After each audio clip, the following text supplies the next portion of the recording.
అందుకే మనందరం కూడా వాక్యాన్ని మన యొక్క జీవితాల్లో జాగ్రత్తగా కానీ మనం దానిని కానీ అర్థం చేసుకోగలిగితే దేవుని యొక్క కృప మనను దాటిపోయేది మాత్రం కాదు అనే విషయాన్ని ప్రభు పక్షముగా నేను మీకు జ్ఞాపకం చేస్తున్నాను. వాక్య భాగముగా యోహాను సువార్త 4వ అధ్యాయము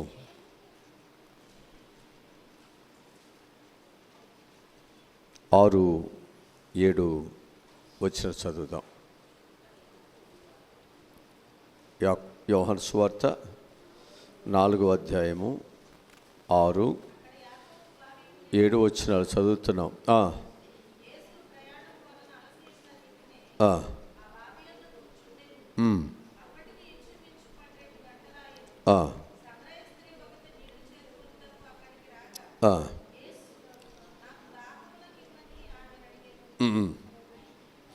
చాలు. ఇక్కడ మనం జ్ఞాపకం చేసుకుంటే యేసు ప్రభువారు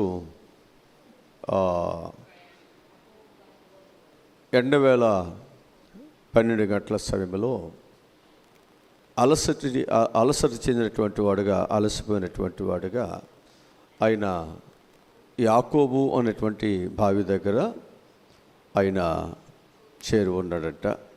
అక్కడ అలసట చెందినటువంటి పరిస్థితిలో ప్రభువారు అక్కడ ఉన్నారు అనే విషయాన్ని వాక్యం మనకు తెలియజేస్తూ ఉంటుంది. అయితే ఇక్కడ మనం జ్ఞాపకం చేసుకోవాల్సినటువంటి విషయము ఏంటి అనేది మనం చూసినట్లయితే, ఇక్కడ మనం మధ్యాహ్నం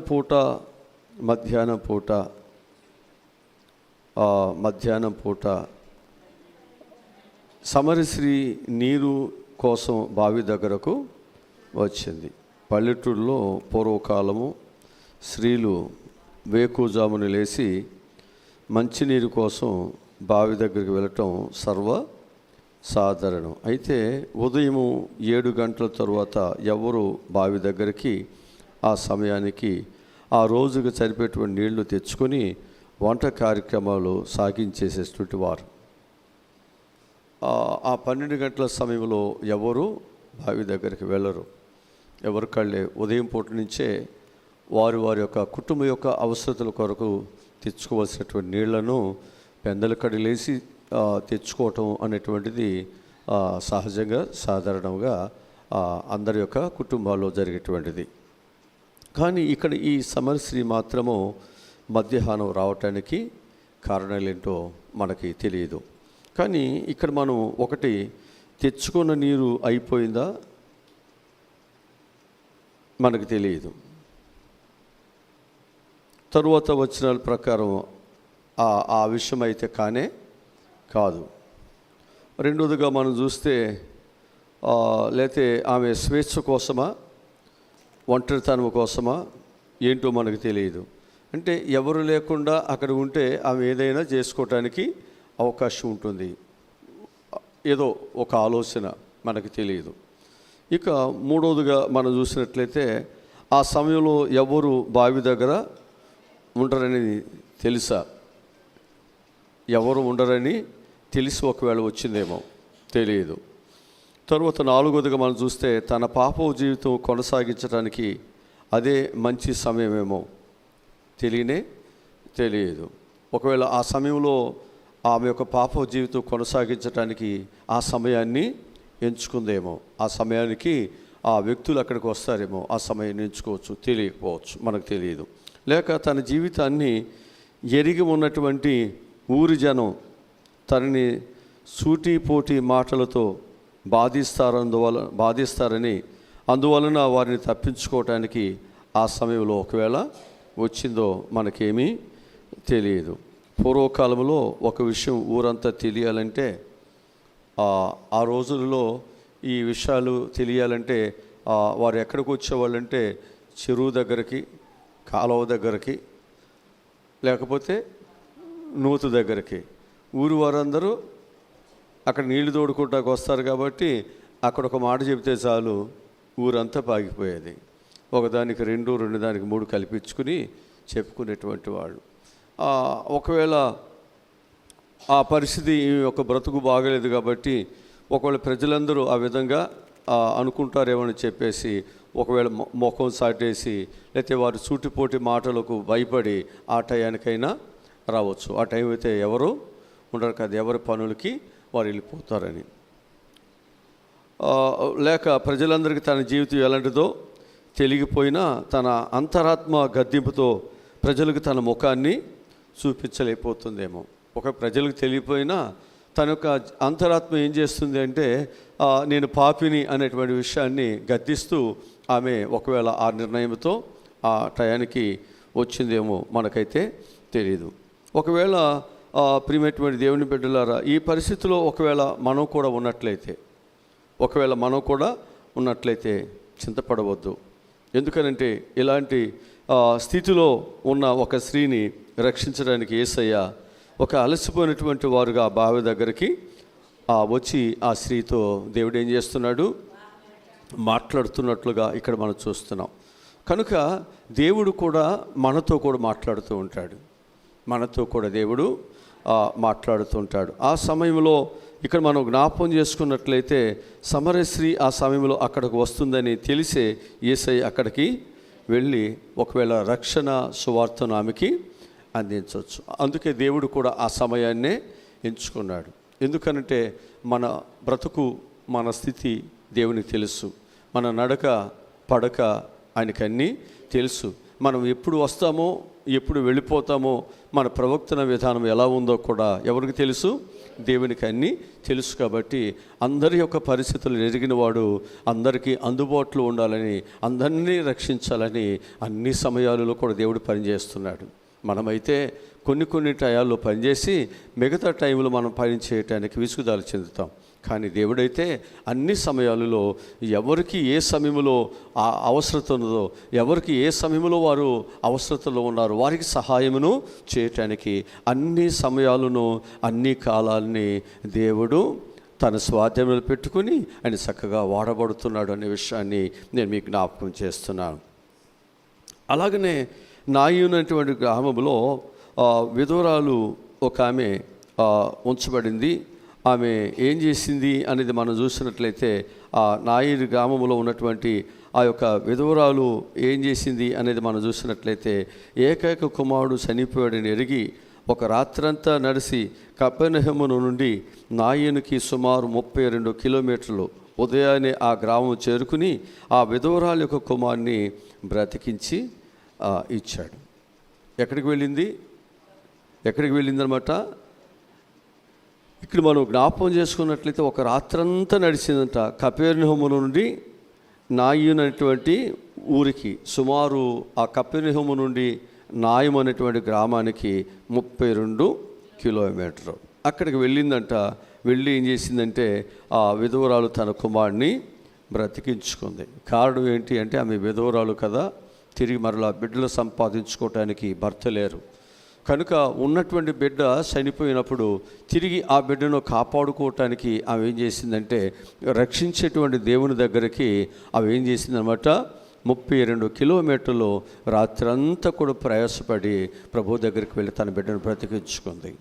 మనకు తెలుసు యాకోబు మోసగాడైనప్పటికీ కూడా రాత్రంతా ప్రయాసపడ్డాడు, రాత్రంతా దేవుని దగ్గర ప్రార్థన చేశాడు, దేవుని యొక్క దీవులను ఆయన సంపాదించుకున్నాడు. అట్లాగే ప్రభు అయినటువంటి యేసుక్రీస్తు వారు కూడా ఆయన శిలువ మరణమును పొందేటువంటి సమయంలో ఆ సిద్ధపాటు కొరకు దేవుని యొక్క బలమును సంపాదించుకోవటానికి అలాంటి ఒక భయంకరమైనటువంటి పరిస్థితులలో మరి దేవుని యొక్క చిత్తమును జరిగించటానికి ఆయన కూడా ఏం చేశాడంటే రాత్రంతా కూడా ఆయన కూడా ప్రార్థించినట్లుగా మనకు బైబిల్ చాలా స్పష్టంగా మనకు తెలియజేస్తూ ఉంటుంది. కనుక నేటి దినములో మనకు కూడా అనేక కష్టాలు ఉంటాయి, అనేక బాధలు ఉంటాయి, అనేక మంది మనల్ని ఎగతాళి చేసేవాళ్ళు ఉంటారు, హేళన చేసేవారు ఉంటారు, ఇబ్బందులు పెట్టేవారు ఉంటారు. రకరకాల మన యొక్క జీవితాలని బయట మనను ఒడ్డు ఎండవేసినట్లుగా మన కుటుంబాలు మన బిడ్డలను ఎండేసేటువంటి వారు చాలామంది మనకు కనిపిస్తూ ఉంటారు. అయినదైతే కొంత అయితే ఇంకా దానికి చాలా కల్పిస్తూ ఏం చేస్తూ ఉంటారంటే మన కుటుంబాన్ని మన బిడ్డలను బజారుకి లాగి మనను పలసను చేయటం, మనం తక్కువ చేయటం, మన యొక్క కుటుంబాలను హేళన చేయటమే వారి యొక్క ముఖ్య ఉద్దేశమై ఉంటుంది. కనుక ఇలాంటి పరిస్థితులు ఒకవేళ మన జీవితాలు రావచ్చు. సమస్త్రీలాగా ఒకవేళ మనము కూడా ఒకవేళ ప్రజలకు జడిసి పరిస్థితులకు జడిసి నేను పాపిని కదా, ఒకవేళ వారితో నేను ఉండటం అనేటువంటిది మంచిది కాదేమో, ఒకవేళ లోకమేమో అనుకుంటుందేమో అనే వెరిసేటువంటి పరిస్థితులు ఒకవేళ ఆమె మధ్యాహ్నం 12 గంటల సమయాన్ని ఆమె ఎంచుకోవచ్చు. కానీ ప్రభువుకు తెలుసు నీ స్థితి నా స్థితి మన పరిస్థితులన్నీ ఆయనకి తెలిసి ఉన్నది అని చెప్పి మీకు జ్ఞాపకం చేస్తున్నాను. జక్కయ్య కూడా యేసయ్యను చూడాలని ఎప్పటి నుంచో ఆశిస్తున్నప్పటికీ అతడు పొట్టివాడైనందున అతడు ఏం చేయలేకపోయాడు అంటే యేసు ప్రభుని చూడటానికి ఆయన ముందుకి రాలేకపోయాడు. అయితే మరి ప్రభు ఏం చేశారు, జక్కయ్య ఏం చేశారు అంటే మరి ప్రభువును చూడాలి అనేటువంటి గొప్ప ఉద్దేశముతోనే జక్కయ్య ఏం చేస్తాడు అంటే అతని యొక్క పొట్టితనాన్ని మరి యేసయ్యను చూడటానికి ఉన్న ఆటంకాన్ని అభ్యంతరాన్ని సాకుగా పెట్టుకుని వెళ్ళలేదు, కానీ దానిని అధిగమించాడు. మన జీవితాల్లో కూడా ఎన్ని నిందలు వస్తాయి, బాధలు వస్తాయి, ఒంటరితనం వస్తుంది, లేకపోతే మనల్ని వెలివేసే పరిస్థితి, త్రోసివేసే పరిస్థితి వస్తుంది, లేకపోతే మన జీవితాల్లో నిందలు బాధలు అనేకమైన పరిస్థితులు మన మీదకు వస్తాయి. వీటిని బట్టి నీ యొక్క జీవితాన్ని, నీ క్షేమస్థితిని నువ్వు పాడు చేసుకోవద్దు. పరిస్థితులు ఎప్పుడు కూడా నీ జీవితాన్ని, నీ ఎదుగుదలను, నీ క్షేమస్థితిని అవి పాడు చేసే ఉండకూడదు. అలా ఉండకూడదు. ఆ పరిస్థితులు అయినప్పటికీ కూడా జక్క ఏం చేశారు అనేది మనం చూసినట్లయితే ఆయన ఒక యేసును చూడటానికి ఒక వేదికను, ఒక స్థలాన్ని ఆయన చిత్తం చేసుకుంటున్నాడు. నేను కూడా ఎన్ని పరిస్థితులు ఉన్నప్పటికీ కూడా దేవునితో ఉండాలి, దేవుని చూడాలి. నీ ఆశ, నీ కోరిక ఏదైతే ఉందో అది ప్రభువు దగ్గర మనం దానిని పెట్టాలి. ఎప్పుడైతే నీవు అలాంటి తపనతో, అలాంటి చక్కని విశ్వాసముతో ఎప్పుడైతే నువ్వు ప్రభువు దగ్గర నువ్వు ఉంటావో దేవుని యొక్క చూపులు కూడా, దేవుని యొక్క మనసు కూడా, దేవుని యొక్క సహాయం కూడా నీ వైపే చాపబడుతుంది. ఎందుకని అంటే ఎవరు దేవుని వైపు చూస్తారో దేవుడు వారిని కూడా మరి చూడాలి, దేవుడు వారికి కూడా సహాయం చేయాలి. ఎందుకని అంటే నన్ను ప్రేమించు వారినే నేను ప్రేమిస్తాను, నన్ను గణపరచు వారిని నేను గణపరుస్తాను. ఎప్పుడైతే నువ్వు దేవుని ప్రేమించే స్వభావంతో, దేవుని చూడాలనేటువంటి స్వభావంతో, దేవునితో నడవాలి అనేటువంటి స్వభావం నీలో ఎప్పుడైతే వస్తుంటుందో ఖచ్చితంగా దేవుడు నీకు సహాయమును చేతును అందిస్తాడు. నీ హృదయ వాంఛలను, నీ కోరికలను దేవుడు తప్పకుండా తీరుస్తారు అనే విషయాన్ని నేను మీకు జ్ఞాపకం చేస్తున్నాను. ఎందుకని అని మనం చూసినట్లయితే యేసు ప్రతి ఆక్రందన, ప్రతి ఒక్క ప్రార్థన ఏంటంటే ఆయనకు వినబడుతుంది. నీ యొక్క ప్రతి ప్రార్థన, ప్రతి ఒక్క ఆక్రందన ఎవరికి వినిపిస్తుంది? ఇప్పుడు జక్కయ్య చేస్తున్నదంతా కూడా ఎవరికి వినిపిస్తుంది? అక్కడున్న వారికి ఎవరికి తెలియపోవచ్చు. ఈడెవడండి బాబు చెట్టు ఎక్కుతున్నాడు, ఎగతాళి చేయొచ్చు. అవసరం అంటా వీడికి చెట్టు ఎక్కాల్సినంత అవసరమా? ఇవాళ కాకపోతే రేపు చూడవచ్చుగా, ఏంటి కుర్రోడా అని రకరకాలుగా ఆయనని కామెంట్ చేయొచ్చు. కానీ ఆయన యొక్క మనసు, ఆయన యొక్క ఆక్రందన, ఆయనకున్నటువంటి స్వభావం ఏంటంటే యేసు ఎవరో చూడాలని వచ్చాను కాబట్టి, చూడటానికి పరిస్థితులు నాకు అనుకూలత లేవు, నా పరిస్థితిని బట్టి నాకు అనుకూలత లేవు. అందరూ చూస్తున్నారు కానీ నాకైతే అవకాశం లేదు. కానీ ఈ అవకాశాన్ని, నాకున్న పరిస్థితులు ఆటంకంగా ఉన్నప్పటికీ నేను ఏం చేయాలి, నేను ఖచ్చితంగా చూడాలని ఆశ ఆయనలో బలంగా ఉంది.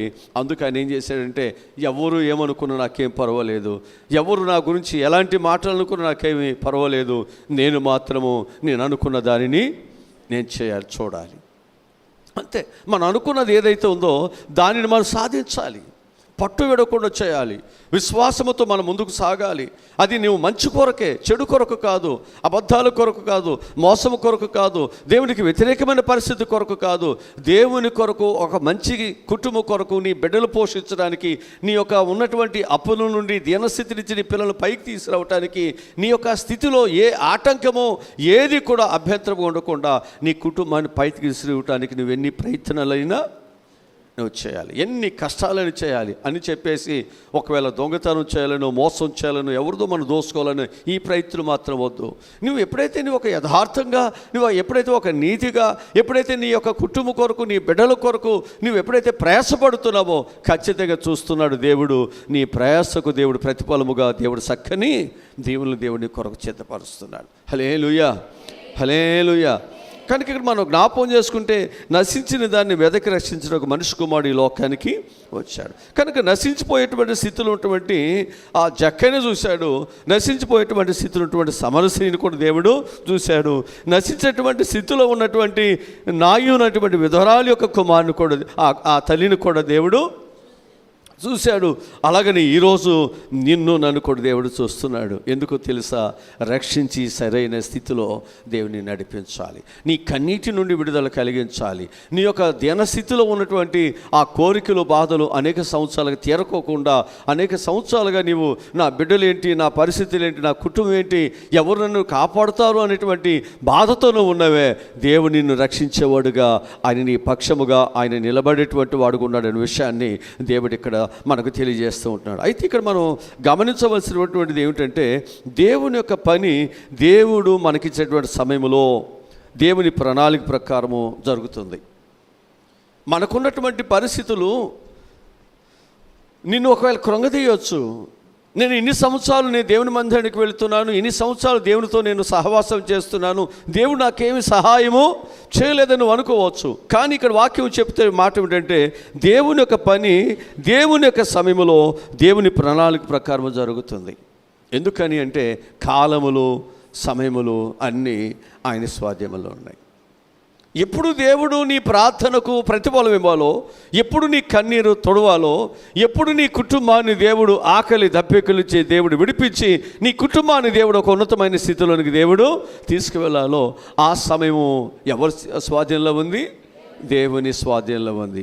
ఆ దేవుని స్వాధీనంలో ఉన్నటువంటి ఆ దైవ దీవెనలు ఆశీర్వాదాలు నీకు దొరికేంత వరకు కూడా నువ్వేం చేయాలంటే ఆ అధికారము కలిగిన నిన్ను రక్షించగలిగిన, నిన్ను విడిపించగలిగిన, నిన్ను కాపాడగలిగినటువంటి ఆ దేవుని యొక్క సన్నిధిని, ఆయన పాదాలను మనం ఎన్నడూ కూడా విడిచిపెట్టవద్దు.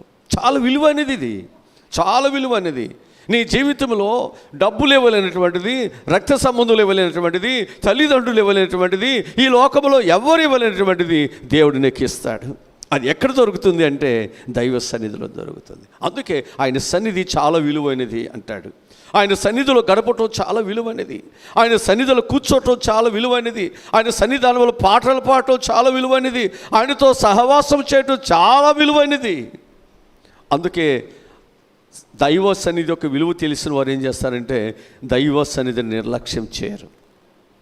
వారు ఎక్కడున్నప్పటికీ కూడా ఆ దైవ సన్నిధిని ప్రేమిస్తారు.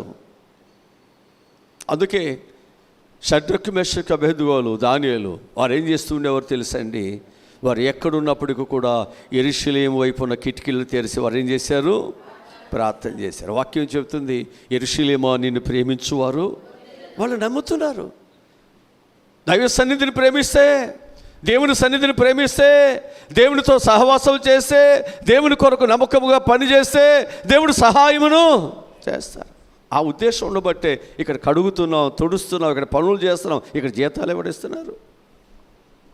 ఈ పనికి ఎవరు ప్రతిఫలం ఇస్తున్నాం? పెందల కాడ వాళ్ళని వెళ్ళి మన ఇళ్ళకి లేపుతున్నావా? ఏ పనికన్నా వెళ్ళాలంటే ఎన్నిసార్లు లేపాలి, ఎన్నిసార్లు పిలవాలి? ఎవరు పిలుస్తున్నాం? దేవుని పని చేయాలంతే. ఆ మనసుతో వారు ఆ ఉద్దేశంతో ఉన్నారు కాబట్టి వారు దేవుని కొరకు వారు ఏం చేస్తున్నారంటే వారు పెందల కళ్ళు లేసి దేవుని పనిని వారు చేయటానికి తమను తామే దేవునికి సమర్పణ చేసుకుంటున్నారు. ఒకవేళ ఈరోజు ఇక్కడ ప్రతిఫలాలు ఒకవేళ ఇక్కడ సంఘం ఇవ్వలేకపోవచ్చు, దైవజనులు ఇవ్వలేకపోవచ్చు, లేకపోతే ఎవరు వారిని గుర్తించలేకపోవచ్చు. కానీ నువ్వు చేస్తున్నటువంటిది దేవునికి నువ్వు చేస్తున్నావు. ప్రధాన కాపరిని దేవునికి నువ్వు చేస్తున్నావు. ఆయన నిన్ను మర్చిపోవటానికి ఆయన అన్యాయస్తుడు కాదు. దేవుని పేరట ఒక గిన్నెడు శైలిని ఇచ్చిన ఆ ప్రతిఫలాన్ని పోగొట్టుకునేవాడు. దేవుడు అంతకంటే శ్రేష్టమైనటువంటి ఈవులను దేవుడు ఇస్తాడు. అందుకనే దేవుని యొక్క పనిని ఎంతో మనం త్యాగముతో, ఎంతో విశ్వాసముతో, ఎంతో నమ్మికతో మనం దేవుని పని మనం చేస్తున్నప్పుడు దేవుడు నిన్ను ప్రేమిస్తున్నాడు. ఖచ్చితంగా అంటున్నాడు, నన్ను ప్రేమించు వారికి ఆయన ఏం చేస్తాడంటే మేలు కలుగుటకు సమస్తమును సమకూడి జరిగిస్తాడు. దేవుని ప్రేమించే బిడ్డలకు, దేవునితో చక్కని సంబంధం కలిగినటువంటి బిడ్డలకు దేవుడు సమకూరుస్తాడు. ఒకరోజు నీ పరిస్థితులు సమకూరుస్తాడు, నీకున్న లోటుపాట్లు సమకూరుస్తాడు, నీకు మేలు కలగటానికి దేవుడు అన్నిటినీ దేవుడు సహాయమును ఆయన చేస్తాడు. అందుకే ఇక్కడ మనం జ్ఞాపకం చేసుకున్నట్లయితే ఒకవేళ ఇక్కడ గమనించవలసినటువంటిది ఏమిటంటే మన దేవుని యొక్క పని దేవుని యొక్క సమయంలో దేవుని యొక్క ప్రణాళిక ప్రకారం జరుగుతుంది అనేటువంటి ఉద్దేశంతో దేవుని పిల్లలకి ఇక్కడ మనం ఉండాలి. ఆ ఉద్దేశం ఉన్నప్పుడే ఇంకా సమయం రాలేదు. ఇప్పుడు ద్రాక్షరసం అయిపోయింది, యేసుప్రభు దగ్గర చెప్పారు. యేసుప్రభు ఏమన్నాడు? నా సమయం ఇంకా ఇదేంటి అయిపోతుందని మేము తొందరపడుతుంటే సమయం రాలేదేంటి? తుఫాను వచ్చి మా జీవితాల్లో అల్లడిల్లిపోతుంటే ఈయన ధోనిలో కూర్చొని ఇంకేంటి నిద్రపోతాడేంటి? చాలాసార్లు మన జీవితాల్లో ఇలాంటి పరిస్థితులు ఇలాంటి పరిస్థితులు మన జీవితాల్లో ఏం చేస్తున్నాయంటే దైవ భక్తులు ఉండకుండా దేవునిలో విశ్వాసం లేకుండా దేవుడు ఉన్నట్లయితే ఎందుకు ఇలా జరుగుతుంది? ఒకవేళ దేవుడు ఉన్నట్లయితే ఎందుకు ఆపట్లేదు? ఇక్కడ నా సమస్యలను నా కన్నిటిని ఎందుకు దేవుడు పరిష్కరించట్లేదు? చాలాసార్లు మనము ఇలాంటి ఆలోచనతో మనం ఏమైపోతున్నామంటే దేవుని చాలా తక్కువగా మనము చూస్తూ ఉంటున్నాం. కనుక సమయం రాలేదు అంటే నీకు పని చేయనని కాదు. అక్కడ దేవుడికి తెలుసు నీకు ఎప్పుడు నీకు సహాయం చేయాలో, ఎప్పుడు నీ యొక్క ఆకలి తీర్చాలో, ఎప్పుడు నీ కన్నీరు తోడ్చాలో, ఎప్పుడు నీ కుటుంబంలో ఉన్నటువంటి బాధల నుంచి నీకు విడుదలను కలిగించాలో. అప్పటి వరకు కూడా మనం ఏం చేయాలంటే సహాయం చేసే దేవుని వైపు మన చేతులు దినమెల్లా సాగుతూనే ఉండాలి. అదే విశ్వాసం, అదే మనం నేర్చుకోవాలి. నీ నోరు బాగుగా తెరవాలి. దేవుడు ఖచ్చితంగా నీ నోటిని దేవుడు నింపుతాడు. మనం ఎప్పుడు కూడా విసుగుగా నిత్యము మనం దేవుని దగ్గర మనం ఏం చేయాలంటే ప్రార్థనలు మనము చేసినప్పుడే దేవుడు మనకు గొప్ప సహాయాన్ని దేవుడు అందిస్తారని నేను మీకు జ్ఞాపకం చేస్తున్నాను. ఒకవేళ దురదృష్టవశాత్తు మనం అడిగిన వెంటనే పని జరిగిపోవాలి అని ఆశిస్తాం, కానీ దేవుడు తన సమయంలో కార్యం చేస్తాడు. ఆయన యొక్క ప్రణాళిక ప్రకారము దేవుడు పనిని జరిగిస్తాడు. సమస్య ఎప్పటికీ ఒకవేళ అలాగున్నప్పటికి కూడా దేవుడు తీరుస్తాడు అనేటువంటి మంచి స్వభావము ఎప్పుడైతే మనలో దేవుని పట్ల ప్రార్థన పట్ల దైవ సన్నిధి పట్ల ఒక అభిప్రాయం ఉంటుందో మనం ఏం చేస్తామంటే దేవుని సన్నిధిని నిర్లక్ష్యము ఆ అభిప్రాయం నేనేం చేస్తుందంటే ఒకవేళ దేవుడు ఇంకా నా కన్నీరు తోడటానికి నా అవసరం తీర్చడానికి సమయం ఇంకా రాలేదేమో, ఇప్పుడు నేనేం చేయాలి? సమయం కొరకు కాలం కొరకు నేనేం చేయాలి? ఎదురు చూడాలి. అంటే నాకు వచ్చిన సమయము దేవుడు ఒకవేళ నా కన్నీరు తోడటానికి సమయం వస్తే దేవుడు ఏం చేస్తాడు? ఆలస్యము, అంతే కదా. ఇప్పుడు ద్రాక్షరసం అయిపోయింది, సమయం రాలేదన్నాడు. సమయం వచ్చినప్పుడు దేవుడు ఏమన్నాడు? ఆయన పనిని ఆయన జరిగించాడు. ఎప్పుడైతే నువ్వు ఆయన మాట వింటావో ఆయన పని ఆయన జరిగిస్తాడు. తన బిడ్డలకు నింద రానికుండా, తన బిడ్డలకు అవమానం రాకుండా, తన కుటుంబాలకు ఏ బాధ రాకుండా దేవుడు తప్పకుండా దేవుడు సహాయమును చేస్తాడు. అందుకే మనల్ని పిలిచిన వాడు నమ్మదగినవాడు, మంచివాడు, మనం నమ్మించి మోసం చేయవాడు కాదు. మన జీవితాలను ఎప్పుడు కూడా ఆయన త్రోసివేసేవాడు కాదు. నువ్వు ఎదుగుతుంటే ఏడ్చేవాడు కాదు. నువ్వు కట్టుకుంటుంటే ఆయన దుఃఖపడే అసూయపడేటువంటి వాడు కాదు. నువ్వు సంపాదించుకుంటూ నీ మీద విషచూపులు నిలిపేటువంటి వాడు కాదు. నువ్వు బహుగా ఫలించుట ఆయనకి ఇష్టము. నీ యొక్క ధ్యాన స్థితుల నుంచి, నీ యొక్క పేదరికముల నుంచి, నీ యొక్క దరిద్రతల నుంచి, నీ పెంట కుప్పల నుంచి దేవుడు నిన్ను పైకి అలాంటి మంచి దేవుడు నీ పట్ల మంచి అభిప్రాయం ఉంచుతాడు తప్ప ఆయన ఎప్పుడు కూడా నిన్ను కష్టాల్లో శ్రమలో ఉంచాలని ఆయన ఎప్పుడు కూడా చూడని నేను మీకు జ్ఞాపకం చేస్తూ ఉంటున్నాను. కనుక దేవుని యొక్క ప్రణాళిక ప్రకారము జరిగితే అది తప్పకుండా ఏమవుతుంది? శాశ్వతమైన పరిష్కారం జరుగుతుంది. దేవుని ప్రణాళిక ప్రకారముగా దేవుడు కార్యాన్ని చేస్తే ఆ సమస్య మళ్ళీ ఎన్నడూ కూడా నీ మీద దాని ప్రభావం పడనీకుండా దేవుడు పూర్తి విడుదల దేవుడు మనకిస్తాడని చెప్పి నేను మీకు జ్ఞాపకం చేస్తున్నాను. కనుక దేవుడు నిన్ను త్వరలో ఆయన నిన్ను దర్శించి దేవుడు నిన్ను దర్శించి దేవుడు నీకు సహాయం చేయాలని, నీ కుటుంబాన్ని రక్షించాలని ఆశపడుతున్నాడు. అలసిపోయింది, వెలివేయబడింది, ఆదరించేవారు ఎవరు లేరు, ఉన్నటువంటి వారు నమ్ముకుంది, వారి వాళ్ళు కూడా ఆమెకి ఏ మేలు ఏమీ లేనటువంటి పరిస్థితిగా ఉంటుంది.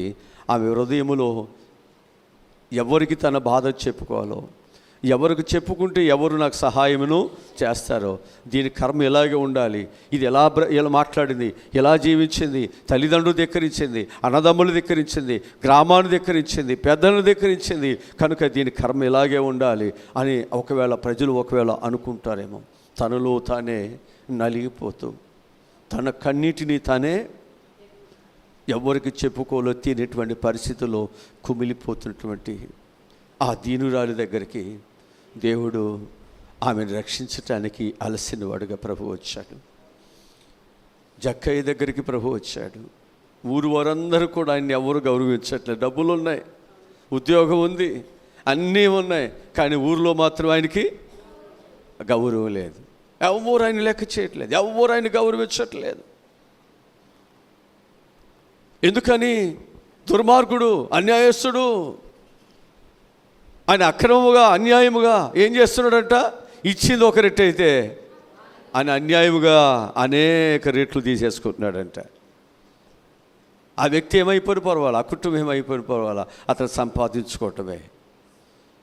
తనకు బలం ఉంది, డబ్బులు ఉన్నాయి, జ్ఞానం ఉంది, అన్నీ ఉన్నాయని చెప్పేసి అమాయక ప్రజలందరినీ కూడా ఏం చేస్తున్నాడు?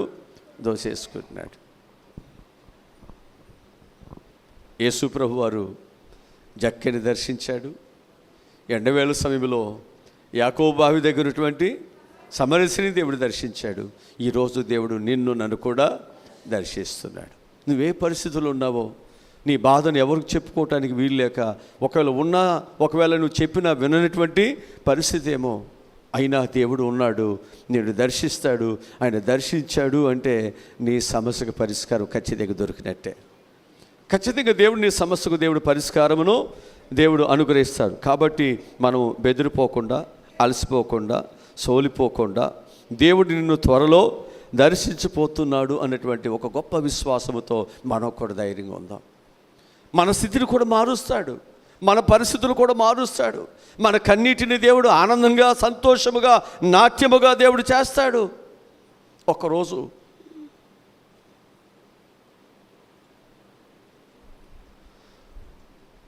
ఒక కుంటివాడు దేవాలయం దగ్గర, శృంగారం అటువంటి దేవాలయం దగ్గర ఏం చేస్తున్నాడు? అతని యొక్క జీవితంలో ఇక నా బ్రతుకు, నా పరిస్థితి, నా శాపం గింతే. ప్రజలందరూ అనుకుంటున్నారు, ఎందుకు ఈ వ్యక్తి ఇలా పుట్టాడు?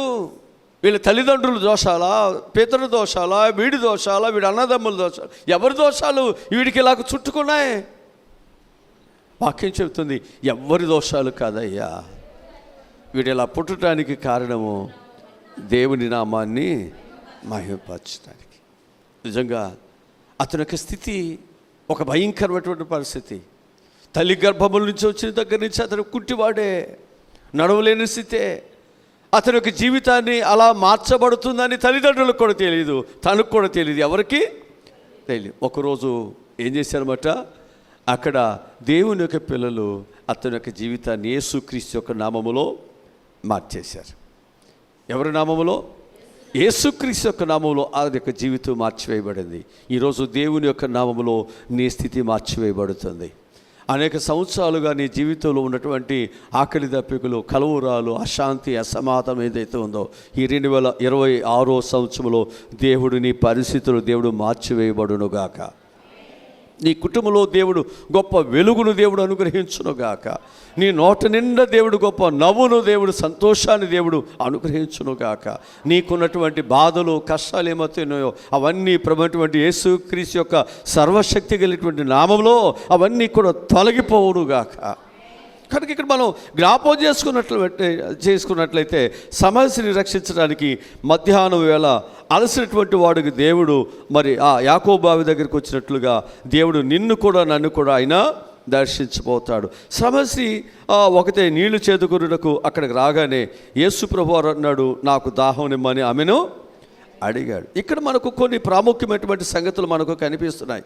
యేసు ప్రభువారు దైవ మానవుడు, ఆయన శరీరుడుగా ఈ లోకంలో జన్మించినందున ఆయన కూడా దాహము కొనుస్తున్నాడు.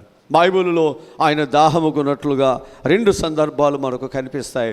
ఆ రెండిట్లో మొదటిది ఏది అంటే యాకోబు బావి దగ్గర సమస్యతో మాట్లాడుతున్నప్పుడు.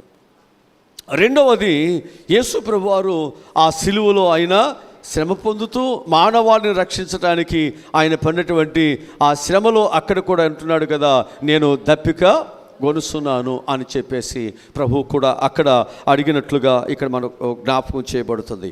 ఒకసారి ఇక్కడ మనం జ్ఞాపకం చేసుకున్నట్లయితే యాకోబు బావి దగ్గర రెండవసారి సిలువలో వేలాడుతున్నప్పుడు ఇక్కడ లేఖనం మనకు చెప్పబడుతున్నటువంటి మాటలను మనం జాగ్రత్తగా మనము ఆలోచన చేసినట్లయితే, మనం కూడా నిజంగా పరిశీలన చేసినట్లయితే నిజమైనటువంటి దేవుడు ఆయన ఎలాంటి మరి దాహం కలిగి ఉన్నాడు, అసలు ఏంటి ఆయన దాహం ఏంటి, దేని కొరకు ఆయన దాహం కలిగి ఉన్నాడు, ఈ నీళ్ళ కొరక, అసలు దేని కొరకు ఆయన దాహము కలిగి ఉన్నారు అనే విషయాన్ని కూడా మనందరం కూడా గుర్తించాలి అని చెప్పి మీకు జ్ఞాపకం చేస్తున్నాను.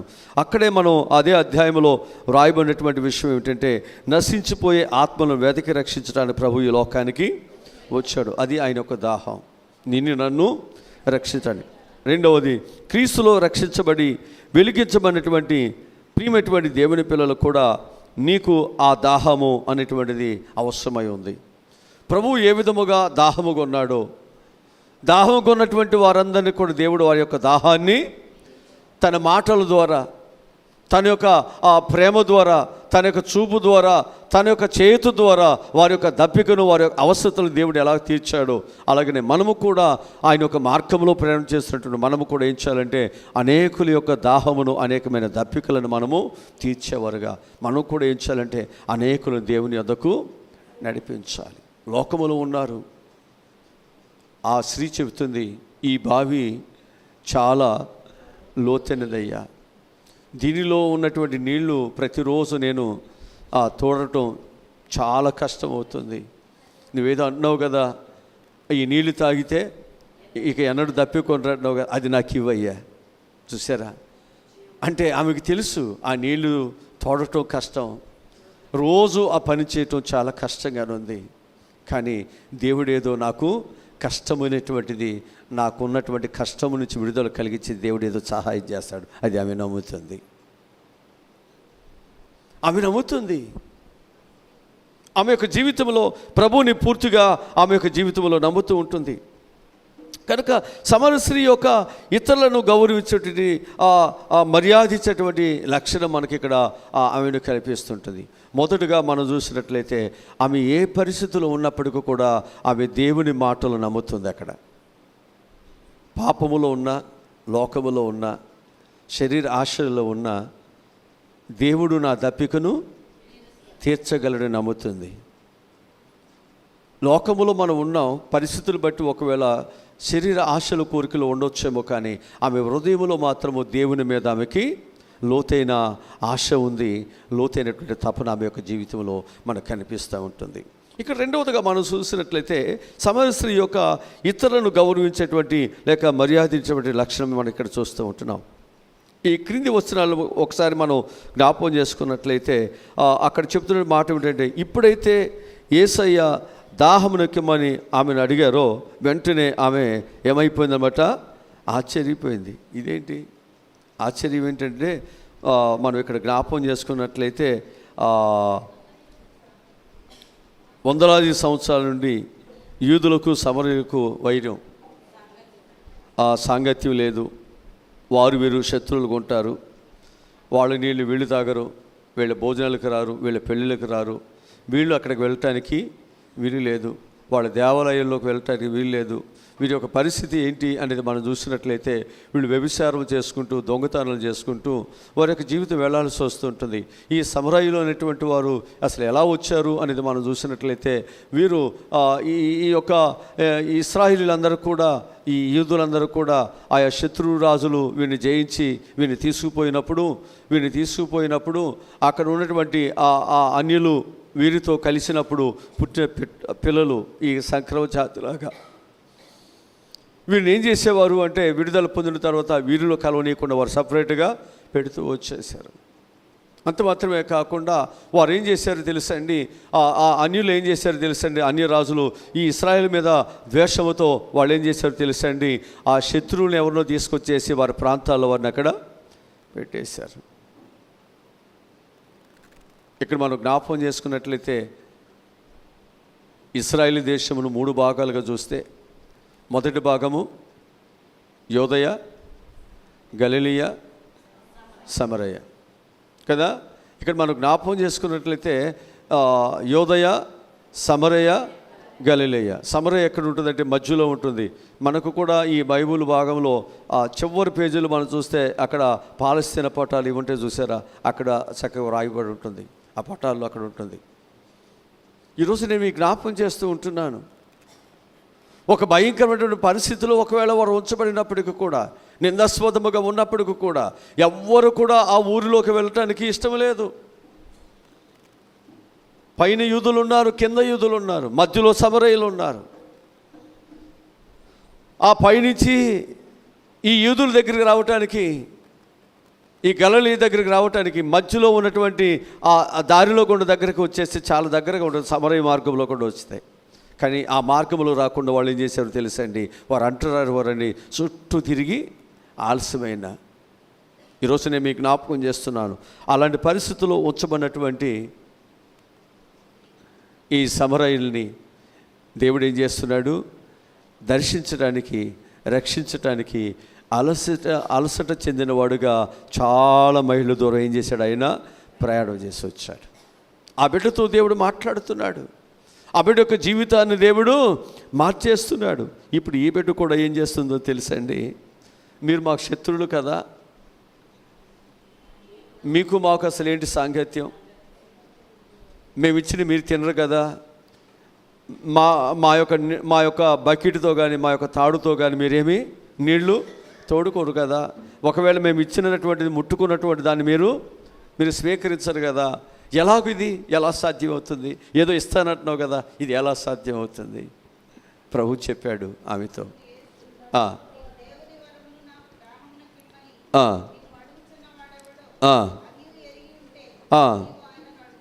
చాలా ఇక్కడ మనం జ్ఞాపకం చేసుకున్నట్లయితే అసలు ఆయన ఎవరో నీకు తెలిస్తే,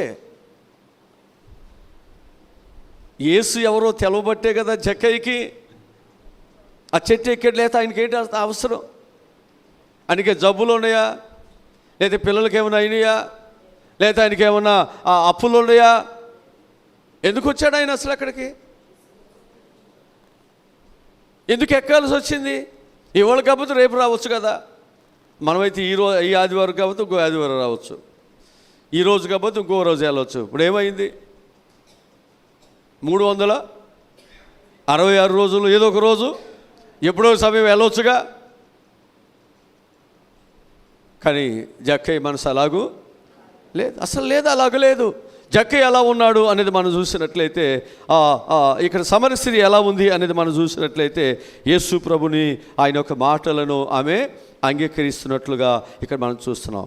కనుక యేసయ్య అన్నాడు, యూదుడు అయినటువంటి నీవు సమరయ స్త్రీ అయినటువంటి యేసయ్యను ఆ స్త్రీ అంటుంది, యూదుడు అయిన నీవు సమరయ స్త్రీని నన్ను దాహమునిక్కమని ఎలాగూ అడుస్తున్నాం. ఎందుకంటే మనం యూదులు తాము గొప్పవారని, సమరయులు పాపులని, అంటరానివారని వారు పరిగణిస్తున్నారు.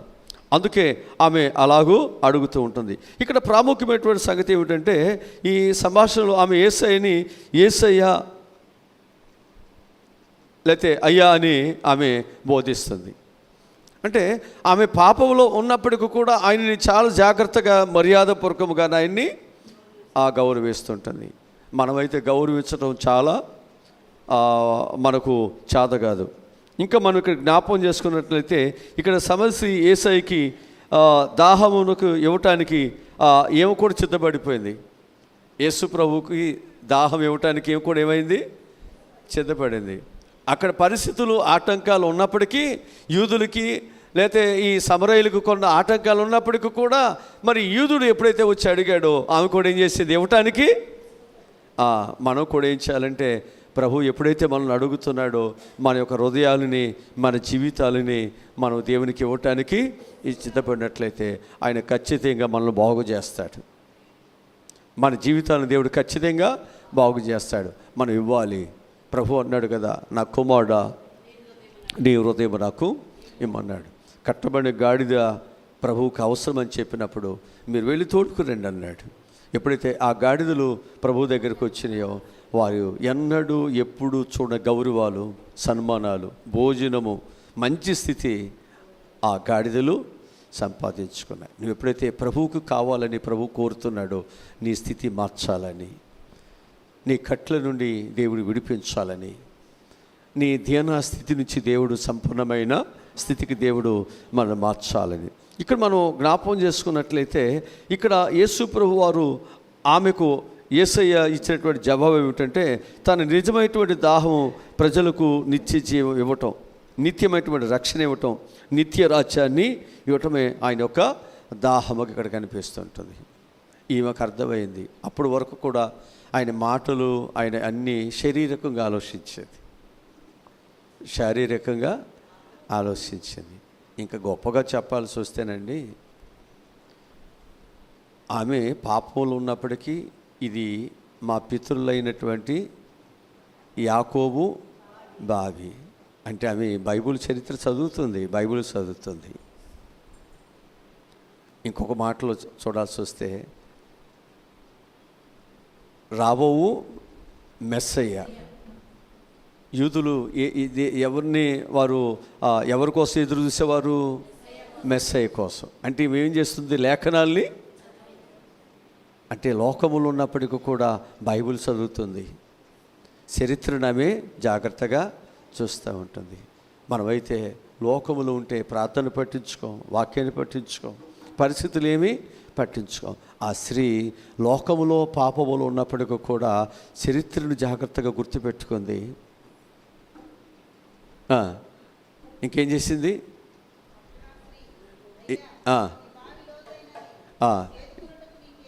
యేసయ్య మెస్సయ్య అని కూడా ఆమె తెలుసుకుంది.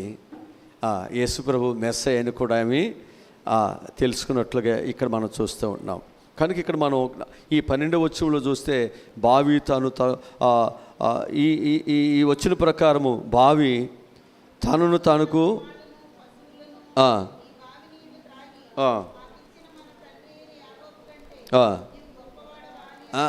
అంటే ఇప్పుడు యాకోబు తెలుసుగా ఏమికి అంటే ఆయనకంటే నువ్వేమైనా గొప్పవాడు అని తెలియగానే ఏం చేసింది?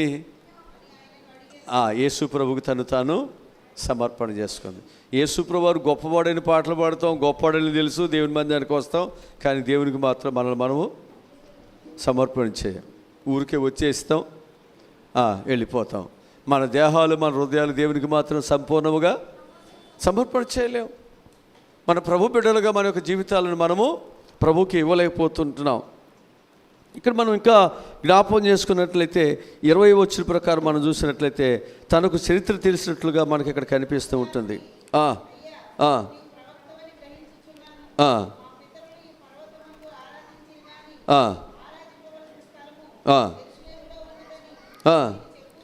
అంటే ఇక్కడ మనం జ్ఞాపకం చేసుకున్నట్లయితే మొదట గెరీజము కొండపై ఒక మందిరాన్ని కట్టుకున్నారంట.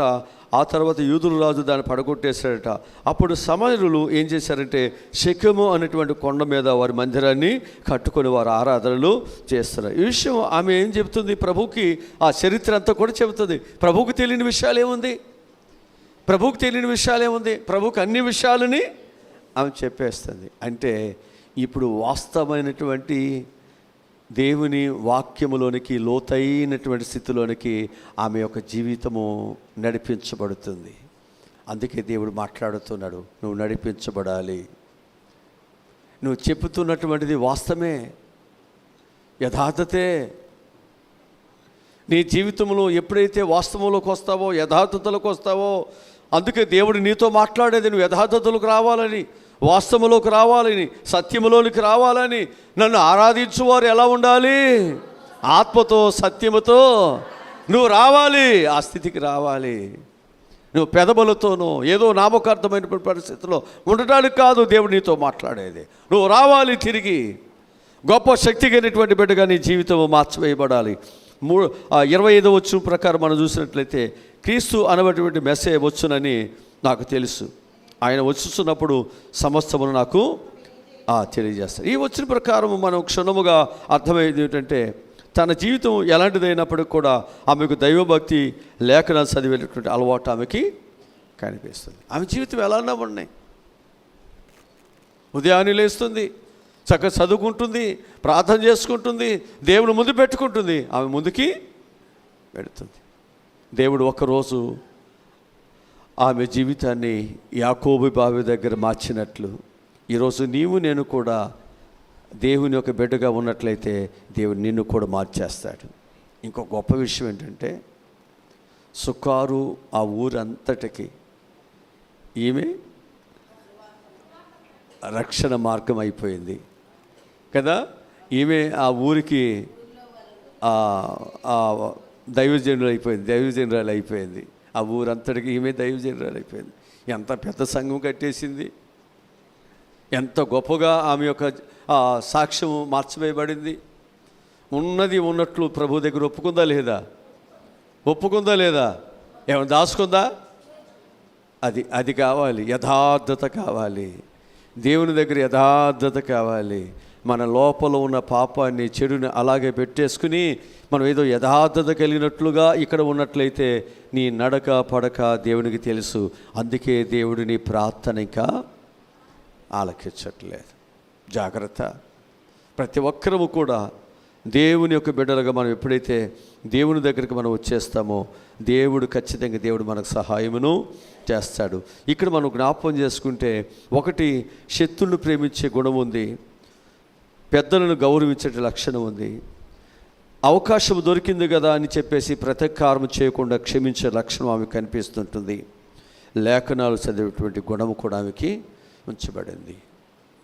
నీ పరిస్థితులు ఎలాంటివైనా ఆమెలో ఉన్న మంచి గుణమే ఆమెకి ఈ స్థితి బైబిల్లో, పరిశుద్ధ గ్రంథంలో ఆమె లిఖించబడింది.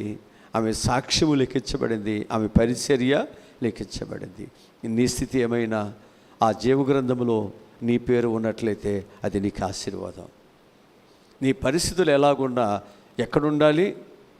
జీవగ్రంథంలో మన పేరు ఉండాలి. ఆ జీవగ్రంథంలో మన పేరు ఉండాలంటే మనలో ఉండాలి అంటే శత్రువును ప్రేమించే లక్షణం ఉండాలి, దైవజనులను గౌరవించేటువంటి లక్షణం ఉండాలి, మనం ప్రతీకారం చేయకుండా క్షమించేటువంటి గుణాలు ఉండాలి, అలాగే లేఖనాలు చదివేటువంటి లక్షణం మనకు ఎప్పుడైతే ఉంటుందో ఖచ్చితంగా దేవుడు ఈ మంచి మనసును బట్టి దేవుడు నీకు మంచినే చేయటానికి ప్రభు ఇష్టపడుతున్నాడు. దేవుడి మాటలు మన ఎన్నికలు దేవుడు దీవించునుగాక.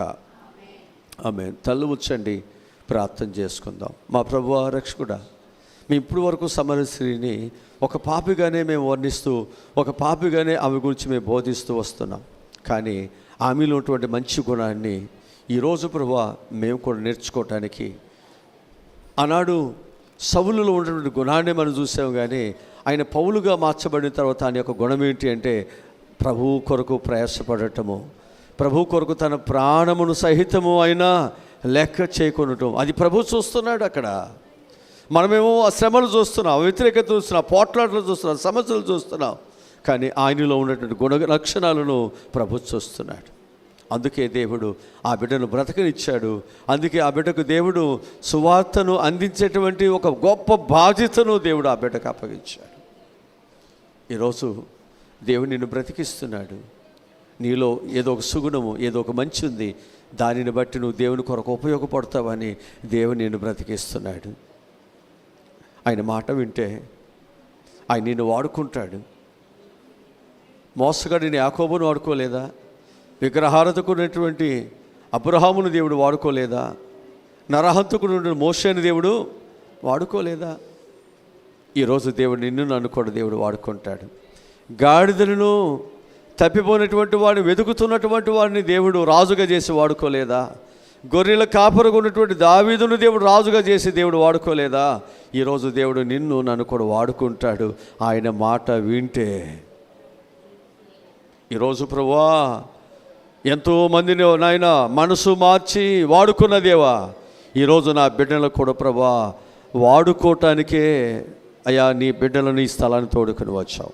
పిల్లలందరూ ప్రభువా మనసు మారి రూపాంతరము చెంది దేవునికి తమ్మును తాము సజీవయాగముగా సమర్పణ చేసుకున్నట్లు సహాయములను దయచేయండి. రూపాంతరము చెందటానికి, లోబడటానికి, ప్రభుని అర్థం చేసుకోవటానికి, లాభకరమైనటువంటి స్నేహాలను లేదా లాభకరమైనటువంటి వాటిని విడిచిపెట్టి ప్రభు యొక్క మాట ప్రకారముగా నడుచుకున్నటువంటి నాయన మంచి హృదయమునైనా బిడ్డకు మీరు ఇచ్చారు.